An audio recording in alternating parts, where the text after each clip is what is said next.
वो एक पुरानी कहावत है ना, जल्दी का काम शैतान का काम होता है। बस वही चीज़ यहाँ पे इम्प्लीमेंट हो गई है।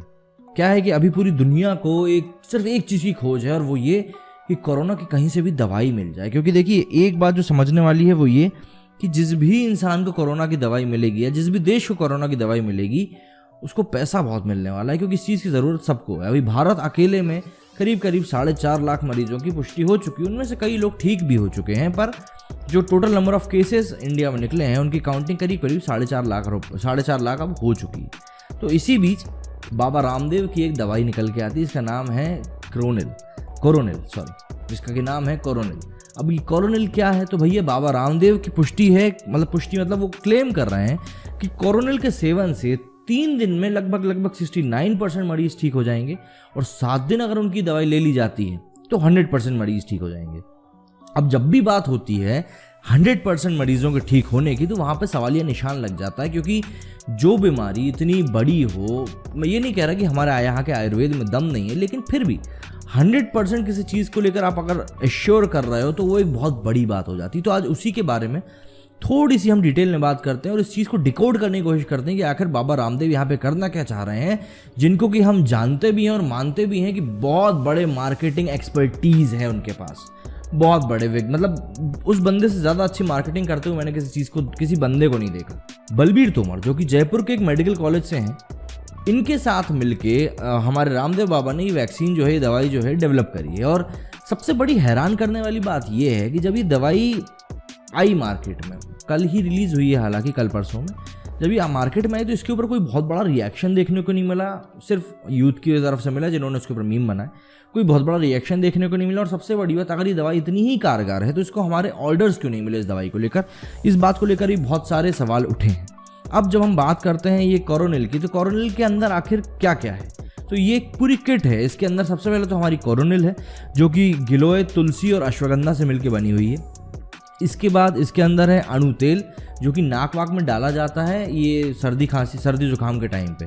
और तीसरी चीज़ है इसमें श्वासरी फेफड़ों के लिए दी जाती है, जिसमें कि मतलब जिनको लंग्स की प्रॉब्लम होती है उसके लिए श्वासरी दी जाती है। तो ये 3 चीज़ें कुल मिला के इस कोरोनिल किट के अंदर हैं।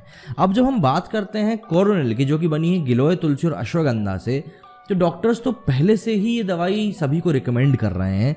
जब से ये कोरोना वाला कांड पूरा शुरू हुआ तब से ही इसको रिकमेंड किया जा रहा है। क्यों? क्योंकि पहली चीज़ ये एंटीवायरस है, और दूसरी चीज़ ये एंटी बैक्टीरियल है। ये आपकी इम्यूनिटी बढ़ाने में आपकी हेल्प करता है, और आपकी जो नाड़ी तंत्र होता है उसको तंदुरुस्त करता है। और यही चीज़ बाबा रामदेव ने भी अपनी प्रेस कॉन्फ्रेंस में कही थी, जिसमें कि उन्होंने दवाई को रिलीज़ किया था। उनका कहना था कि ये जो दवाई है ये आपकी इम्यूनिटी को बढ़ाएगी, डायबिटीज़ कंट्रोल रखेगी, ब्लड प्रेशर को कंट्रोल रखेगी, क्रॉनिक जो बीमारियाँ हैं उससे आपको दूर रखेगी, प्लस हार्ट बीट और नाड़ी तंत्र को सही रखेगी।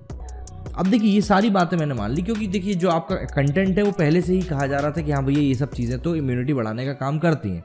तो मुझे ऐसा लग रहा है कि बाबा जी ने बस यहाँ पे उसको एक अच्छी सी पैकेजिंग और एक नाम देके लोगों के सामने पेश कर दिया है।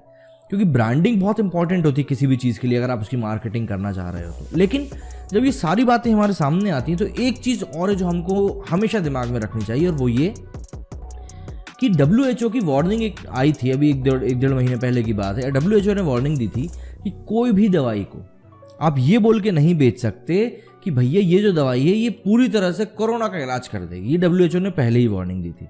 दूसरी चीज़ समझने वाली ये है कि कोरोना का जो फर्टिलिटी रेट है वो ऑलरेडी बहुत कम है। मतलब आप अगर इंडिया का ही रेशियो उठा के देख लें तो 2 या 3 या 5% इससे लोगों की मौत हुई है। बाकी सभी लोग उससे रिकवर कर जाते हैं। जिनका इम्यूनिटी सिस्टम बहुत ख़राब है या जिनको जो एलर्जेटिक हैं बहुत ज़्यादा, सिर्फ उनको कोरोना से बहुत ज़्यादा दिक्कत होती है। बाकी लोगों के अगेंस्ट ये इतना ज़्यादा कारगर नहीं है कोरोना वायरस, और फर्टिलिटी रेट इसी कारण बहुत कम है। अब जब इसी बारे में उसी प्रेस कॉन्फ्रेंस में उनसे बात की गई कि आखिर आप लोगों ने इसकी टेस्टिंग कहाँ करी, क्योंकि कोई भी दवाई अगर आप मार्केट में आप लेके आ रहे हो तो उसकी आपने टेस्टिंग तो ज़रूर करी होगी।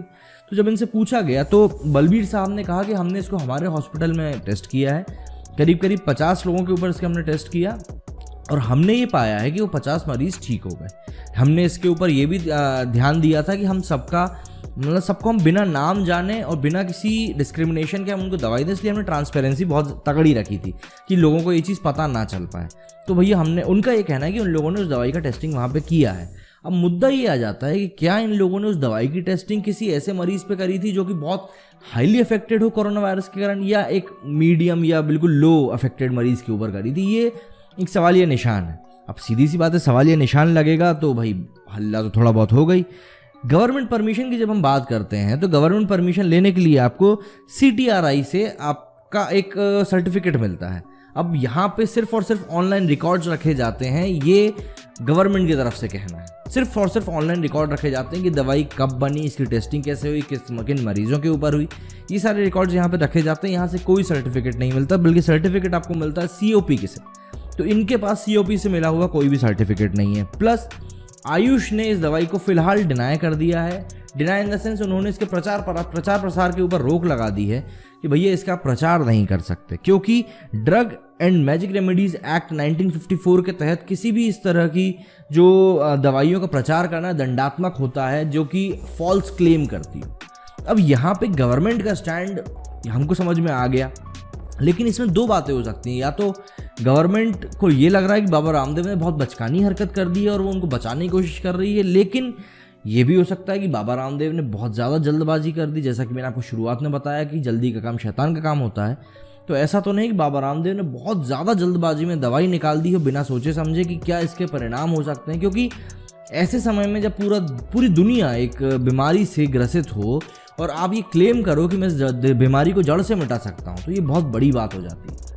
अब देखते हैं आगे चल के क्या चीज़ें बाहर निकल के आती हैं। बहरहाल जैसे कि बाबा रामदेव ने मैगी निकाली, टूथपेस्ट निकाला, बहुत सारी चीज़ें निकाली और स्वदेशी बोल के बेचा, है भी वो स्वदेशी, लेकिन उन्होंने जो नस पकड़ी थी वो नस बहुत तगड़ी थी हमारे देश की, जो कि पैट्रियोटिज्म वाली वो नस थी।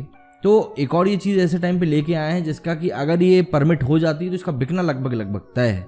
तो अब देखना ये होगा कि आगे ये जो पूरी चीज़ है किस करवट बैठती है और फिर हम लोगों को क्या चीज़ नई देखने को मिलती है। क्योंकि इस दवाई के अंदर बेसिकली कुछ भी नया नहीं है। श्वासरी और अणु तेल तो पहले से ही मार्केट में अवेलेबल था, और ये जो दवाइयाँ दे रहे हैं कोरोनिल के अंदर, ये गिलोय, तुलसी और अश्वगंधा, ये चीज़ आयुष पहले भी बांट रहा था पूरे देश में। तो फिर इसमें नया क्या है ये समझने वाली बात है। क्या सिर्फ पैकेजिंग करके किसी चीज़ को सामने ला देना दवाई की खोज होती है? मुझे तो ऐसा नहीं लगता। आप क्या सोचते हैं इस बारे में, ये भी मुझे को ज़रूर कमेंट में बताइएगा।